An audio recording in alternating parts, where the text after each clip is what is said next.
বাংলাদেশের অপরূপ প্রাকৃতিক সৌন্দর্য আর সমৃদ্ধ সংস্কৃতির কথা আমাদের কারো অজানা নয়। তবে বিশাল সম্ভাবনা থাকা সত্ত্বেও দেশের ভ্রমণ ও পর্যটন খাত কেন বারবার পিছিয়ে পড়ছে, সেই প্রশ্ন এখন সবচেয়ে বড় হয়ে উঠেছে।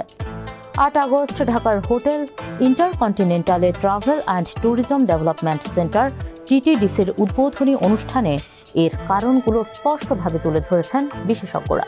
তাদের মতে, অতিরিক্ত করের বোঝা এবং বিনিয়োগের বিপরীতে প্রত্যাশিত রিটার্ন বা আয় কম হওয়ায় পর্যটন খাতে নতুন বিনিয়োগ উৎসাহিত হচ্ছে না। পাশাপাশি সঠিক নীতিমালার অভাব, সীমিত অবকাঠামো এবং দুর্বল প্রাতিষ্ঠানিক সমন্বয় এই শিল্পকে আটকে রেখেছে। বর্তমানে বাংলাদেশের মোট দেশজ উৎপাদন বা জিডিপিতে পর্যটন খাতের অবদান প্রায় ৩%, যার আর্থিক মূল্য আনুমানিক $10 বিলিয়ন।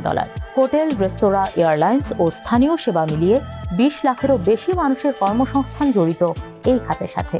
তবে বেসামরিক বিমান পরিবহন ও পর্যটন মন্ত্রণালয় চলতি বছর প্রায় ১৮০০ কোটি টাকা বরাদ্দ পেলেও এর সিংহভাগ ব্যয় হচ্ছে বিমানবন্দর অবকাঠামো উন্নয়নে। ফলে সামুদ্রিক পর্যটন বিকাশে বরাদ্দ থাকছে খুবই অপ্রতুল। এছাড়া প্রতিকূল আন্তর্জাতিক ভ্রমণ সতর্কবার্তাও বিদেশি পর্যটকদের আসার ক্ষেত্রে বড় বাধা ছিল। সম্প্রতি যুক্তরাষ্ট্র ও জাপানের মতো দেশগুলো বাংলাদেশের ট্রাভেল অ্যাডভাইজরি লেভেল কমিয়ে এনেছে।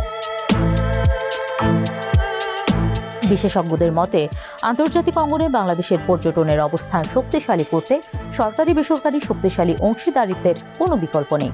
নবগঠিত TTDC ঠিক এই কাজটিই করতে চায়, একটি সমন্বিত ভ্রমণ ইকোসিস্টেম গড়ে তোলা, যেখানে কার্যকর বিমানবন্দর, প্রতিযোগিতামূলক বিমান সংস্থা এবং পর্যটকদের জন্য উন্নত সেবা নিশ্চিত করা হবে। একই সাথে বাংলাদেশ বিনিয়োগ উন্নয়ন কর্তৃপক্ষের তথ্য অনুযায়ী জাতীয় ব্র্যান্ডিং বা ব্র্যান্ড বাংলাদেশ গড়ে তুলতে বছরে $৮ থেকে $15 মিলিয়ন বিনিয়োগ প্রয়োজন, যা দেশকে বৈশ্বিক দরবারে নতুনভাবে তুলে ধরবে। সরকার এখন পর্যটন খাতের অবদান জিডিপির ৬ থেকে ৭% উন্নীত করার লক্ষ্য নিয়েছে।